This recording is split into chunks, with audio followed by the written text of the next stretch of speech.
ہے، لیکن اس چشمے کا پانی پینے کا حکم ہے۔ مالک یہ بھی چشمہ تو نے جاری کیا، وہ چشمے بھی تو نے جاری کیا، فرق کیا ہے؟ تو فرمایا فرق یہ ہے، اس چشمے نے میرے محبوب اسماعیل کے قدموں کو چوم کے یہ کوشش کرتے ہیں، دھکے مار کے بھی سامنے کھڑا ہونا پڑے تو سامنے کھڑے ہوتے ہیں۔ تو علماء نے اجازت دی ہے کہ اگر سامنے جگہ نہیں آپ کو ملتی تو تھوڑا آگے پیچھے بھی ہو سکتا ہے، یہ کوئی مسئلہ نہیں ہے۔ بلکہ علماء نے تو یہاں تک اجازت دی ہے پورے سین حرم میں جہاں تمہارا دل کرتا ہے وہاں پر تم نفل ادا کر لو۔ اما بعد فقد قال اللہ تبارک و تعالی فی کلام المجید والفرقان الحمید واتخذوا من مقام ابراہیم مصلی آمنت باللہ صدق اللہ العظیم وصدق رسولہ النبی الکریم الامین یا رب بالمصطفیٰ بلغ مقاصدنا واغفر لنا ما مضى یا واسع الکرم رب اشرح لی صدری ویسر لی امری واحلل عقدۃ من لسانی یفقہوا قولی۔ سامعین عزیز وقار، عید الاضحیٰ کے مبارک ایام ہیں، جن میرے بھائیوں نے خوش دلی کے ساتھ قربانیاں کی ہیں، اللہ ان کی قبول فرمائے۔ جو کر رہے ہیں اللہ ان کی بھی قبول فرمائے، اور جو کل کریں گے اللہ ان کی بھی قبول فرمائے، اور جو قربانی نہیں کر سکے کسی شرعی عذر کی بنا پر اللہ ان کو بھی اجر عظیم عطا فرمائے، اور اللہ اگلے سال تک ہم سب کو یہ توفیق اور سعادت عطا فرمائے کہ ہم اللہ کے راستے میں قربانیاں کریں۔ حج کے حوالے سے کچھ باتیں میں نے پہلے گزارش کی تھی۔ حج کے مختلف مقاصد ہیں، جن میں سے حج کا چوتھا مقصد، 3 مقاصد ہم نے پہلے بیان کر دیے تھے: اجتماعیت، اللہ کی رضا اور مساوات۔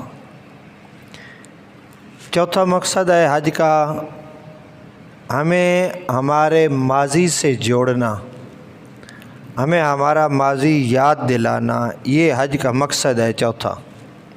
اور بھی بہت سارے مقاصد ہیں، لیکن یہ مقصد بڑا اہم مقصد ہے حج کا، کہ حج ہمیں ہمارے ماضی کے ساتھ جوڑتا ہے۔ حج ہمیں بتاتا ہے کہ تمہارا ماضی کیا تھا، کیا کیا معاملات، کیا کیا واقعات پیش آئے۔ کعبۃ اللہ کا طواف ہی لے لیں، اللہ کے گھر کا طواف کیا جاتا ہے، اور آپ جانتے ہیں پہلے 3 چکروں میں رمل کیا جاتا ہے، اور رمل میں اجتباع بھی ہوتا ہے۔ اجتباع یہ ہے کہ چادر کو دائیں کندھے کے نیچے سے لے کر اوپر لے جانا، یعنی یہ دایاں کندھا ننگا ہوگا، اجتباع یہ ہے۔ اللہ کے گھر میں، اور رمل یہ ہے کہ اکڑ کے 3 چکر لگائے جائیں۔ پہلے 3 چکر جو ہے وہ اکڑ کے لگانے ہیں، اور پھر اکڑ کے، قرآن تو کہتا ہے وَلَا تَمْشِ فِي الْأَرْضِ مَرَحًا إِنَّكَ لَن تَخْرِقَ الْأَرْضَ وَلَن تَبْلُغَ الْجِبَالَ طُولًا۔ قرآن تو کہتا ہے بندے زمین پہ اکڑ کے مت چل، یعنی یہاں میں جہاں آپ اور میں رہتے ہیں یہاں اکڑ کے چلنا منع ہے، تو مسجد میں چلنا مزید منع، اللہ کے گھر میں ایسے چلنا، تکبر کے ساتھ اکڑ کے چلنا مزید منع۔ لیکن حج یا عمرہ کرنے والا جو اللہ کے گھر کا طواف کر رہا ہے، اسے یہ حکم دیا کہ تو پہلے جو 3 چکر لگائے نا وہ ایسے پہلوانوں کی طرح تو نے چلنا ہے، ایسے سینہ تان کے پہلوانوں کی طرح چلنا ہے۔ وجہ کیا ہے؟ ایسا حکم کیوں دیا گیا حاجی کو، عمرہ کرنے والے کو یہ حکم کیوں دیا گیا؟ اس کی کیا وجہ ہے؟ اس کی وجہ یہ ہے کہ رحمت کونین صلی اللہ علیہ وسلم جب مکۃ المکرمہ سے ہجرت فرما کے حضور مدینہ طیبہ تشریف لے گئے، پھر حضور وہاں سے صحابہ کے ساتھ عمرہ کرنے کے لیے رحمت کونین صلی اللہ علیہ وسلم مکہ شریف میں آئے، تو کفار چھتوں کے اوپر موجود تھے اور وہ دیکھ رہے تھے مسلمانوں کو کہ مسلمان کمزور ہو گئے ہیں، شب و روز کی محنت، مشقت، کوشش، جہاد، غزوات میں مسلمان کمزور ہو گئے ہیں۔ اور وہ ایک دوسرے کو کہنے لگے کہ دیکھو جب تک یہ یہاں پہ تھے نا تو یہ بڑے اچھے خاصی ان کی طبیعت ٹھیک تھی، اور جب سے یہ یثرب گئے ہیں نا معاذ اللہ تو اس وقت سے ان کی حالت ٹھیک نہیں رہی۔ ان کے دیکھو چہرے اترے ہوئے ہیں، کمزور ہو گئے ہیں، دبلے پتلے ہو گئے ہیں، تو ان کی حالت جو ہے پہلے سے بہتر نہیں ہے، کمزور ہیں کافی۔ جب یہ بات حضور علیہ الصلوۃ والسلام کے کانوں تک پہنچی تو حضور علیہ الصلوۃ والسلام نے صحابہ کو فرمایا، صحابہ ایک کندھا بھی ننگا کر لو اور اللہ کے گھر میں پہلے 3 چکر یوں کر کے پہلوانوں کی طرح 3 چکر لگاؤ۔ کیوں؟ مشرک دیکھ رہے تھے، کافر دیکھ رہے تھے، ان کو دکھانا مقصود تھا کہ دیکھ لو صحابہ کمزور نہیں ہوئے، ایمان والے کمزور نہیں ہوئے، ان سے پنجہ آزمائی کرنے کی کوشش کرو گے تو ذلت کا شکار ہو جاؤ گے، ذلیل ہوگے۔ تو حضور علیہ الصلوۃ والسلام نے صحابہ کو یہ حکم دیا۔ اچھا یہ اس وقت تو تھا کہ جب حضور علیہ الصلوۃ والسلام تشریف لے گئے، کافر جو ہے وہ چھتوں پہ چڑھ کے تو دیکھ رہے تھے، یہ حکم اس وقت تھا۔ اب وہاں پہ کافر ہونا تو دور کی بات ہے، حرم کے اندر کافر کا جانا گناہ اور منع ہے، منع کر دیا گیا، حرمین طیبین کے اندر کافر جا ہی نہیں سکتا۔ لیکن آپ دیکھتے ہیں کہ اب بھی جو حاجی عمرہ کرنے کے لیے جاتا ہے وہ اب بھی عمل کرتا ہے۔ قانون اور اصول تو یہ ہوتا ہے کہ جب شرط ختم ہو جائے تو مشروط خود بخود ختم ہو جاتا ہے، علت ختم ہو گئی، معلول خود بخود ختم ہو جانا چاہیے۔ یعنی علت یہ تھی کہ کافر دیکھ رہے ہیں تو اس کو کافروں کو دکھانے کے لیے رمل کیا گیا نا، تو اب تو کافر ختم ہو گئے، کافر ہے ہی نہیں وہاں پر، مشرکین کا تو داخلہ ہی منع ہے حرم شریف میں۔ تو اب کیوں یہ طواف کیا جاتا ہے اس انداز میں، اب کیوں رمل کیا جاتا ہے؟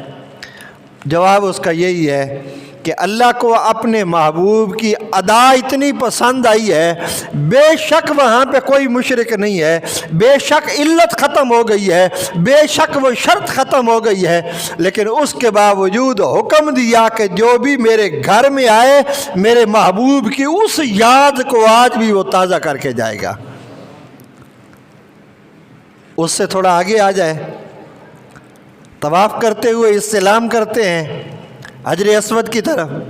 حجر اسود آپ جانتے ہیں جنتی پتھر ہے، اور امتی جب اس کو چومنے لگے تو امتی کے ذہن میں یہ بھی ہونا چاہیے کہ ایک تو یہ جنتی پتھر ہے، دوسرا اس کو خود رسول اللہ نے یہاں پر نصب فرمایا، اور تیسرا سرکار دو عالم صلی اللہ علیہ وسلم نے خود اس کے بوسے لیے۔ اور اعلیٰ حضرت نے کہا نا، یا سیدہ حلیمہ سعدیہ رضی اللہ تعالیٰ عنہ حضور علیہ الصلوۃ والسلام کو لے کے آئی نا، تو کعبۃ اللہ جو ہے وہ حضور کو بوسہ دینے کے لیے جھکا، تو اعلیٰ حضرت نے بھی وہاں پہ کہا تھا کہ جس کے سجدے کو محراب کعبہ جھکی ان بھووں کی لطافت پہ لاکھوں سلام۔ تو محراب کعبہ یہی ہے حجر اسود، تو اس کا چومنے کا حکم ہے کہ اس کو چومو۔ اچھا اسلام نے تو پتھروں سے دور نہیں کیا تھا، اسلام نے تو بت پرست سارے پتھر ہی تھے نا، تو اسلام نے تو دور کیا، سارے پتھروں کو اٹھا کے باہر پھینک دیا، صرف 2 پتھر باقی ہے۔ ایک حجر اسود، دوسرا مقام ابراہیم، یہ دو پتھر صرف اور صرف باقی ہے. باقی سارے کے سارے پتھر اٹھا کے باہر پھینک دیے گئے کعبۃ اللہ سے. سین حرم سے لات منات عزا جتنے بڑے بڑے ہوبل بڑے بڑے پتھر رکھے ہوئے تھے بطور خدا انہوں نے، وہ سارے کے سارے اٹھا کے کعبۃ اللہ سے باہر پھینک دیے گئے. تو ان کو چومنا بھی ماضی کی یاد دلاتا ہے. حجر اسود کا بوسہ لینا یہ بھی ماضی کی یاد دلاتا ہے. طواف کرتے ہوئے سیدنا فاروق اعظم رضی اللہ تعالیٰ عنہ انہوں نے جب اس کو چوما تھا نا حجر اسود کو، سیدنا فاروق اعظم نے فرمایا تھا، او حجر اسود میں جانتا ہوں تو پتھر ہے. فاروق اعظم پھر فاروق اعظم ہے نا. کئی مقامات قرآن پاک کے ایسے ہیں کہ جو عمر نے کہا اللہ نے وہ قرآن نازل فرما دیا، جو فاروق اعظم نے مشورہ دیا اللہ نے قرآن بنا کے نازل فرما دیا کہ میرے حبیب جو عمر کہتا ہے وہ ٹھیک کہہ رہا ہے، عمر کی بات کو سلیم کر لو.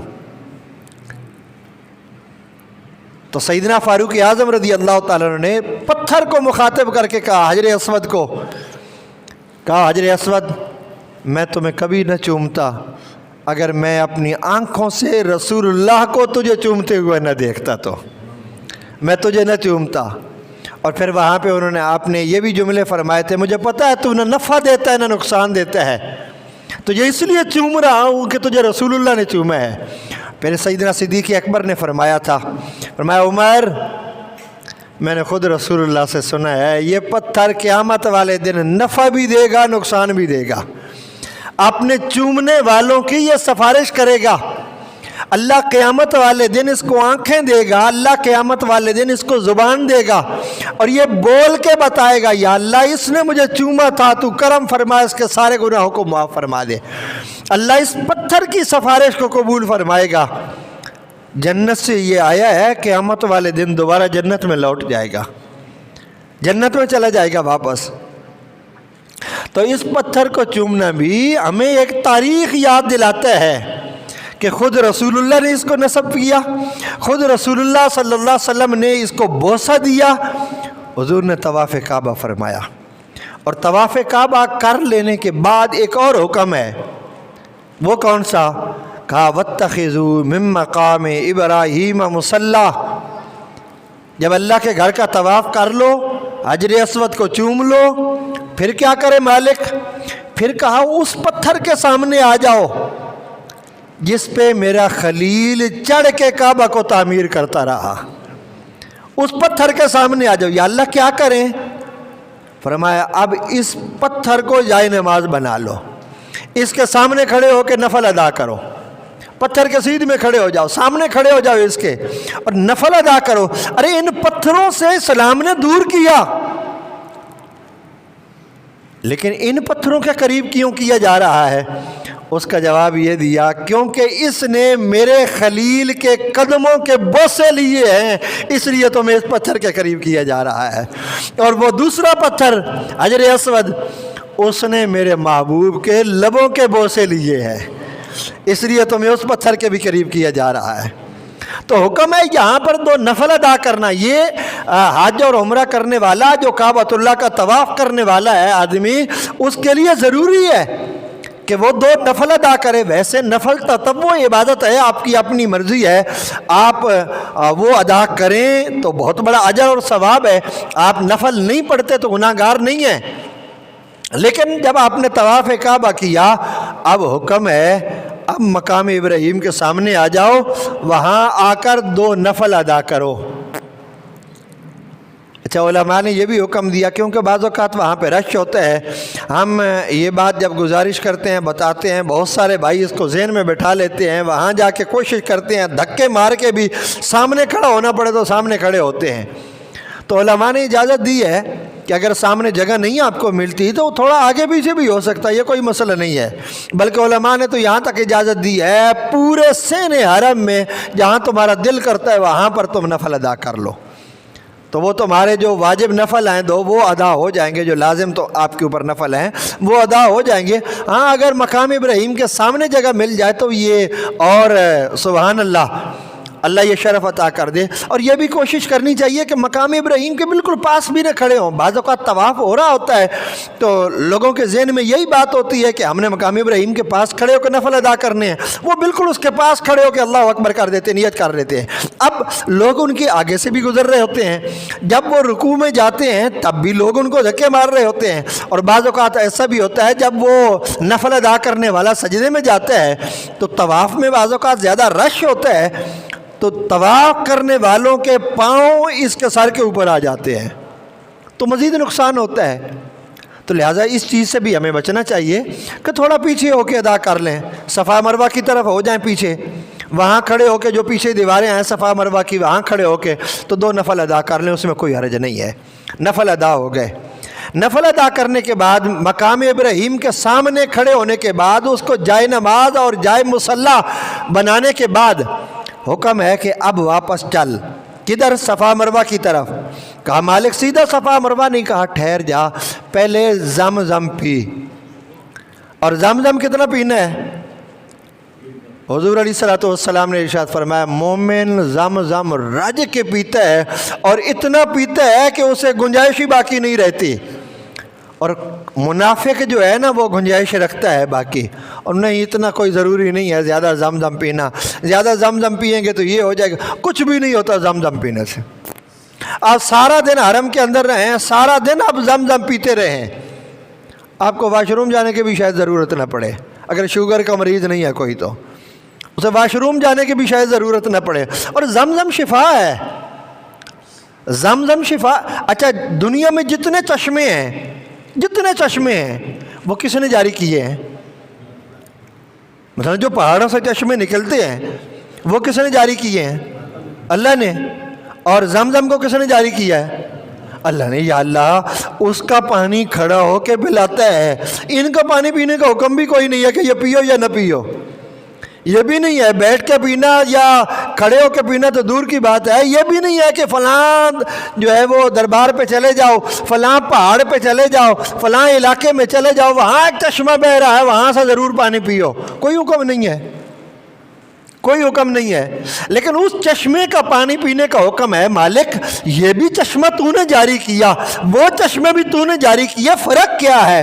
تو فرمایا فرق یہ ہے اس چشمے نے میرے محبوب اسماعیل کے قدموں کو چوم کے یہ چشمہ باہر نکلا ہے، اس نے میرے محبوب کے قدموں کو چوما ہوا ہے، لہذا یہ پینے کے قابل ہے۔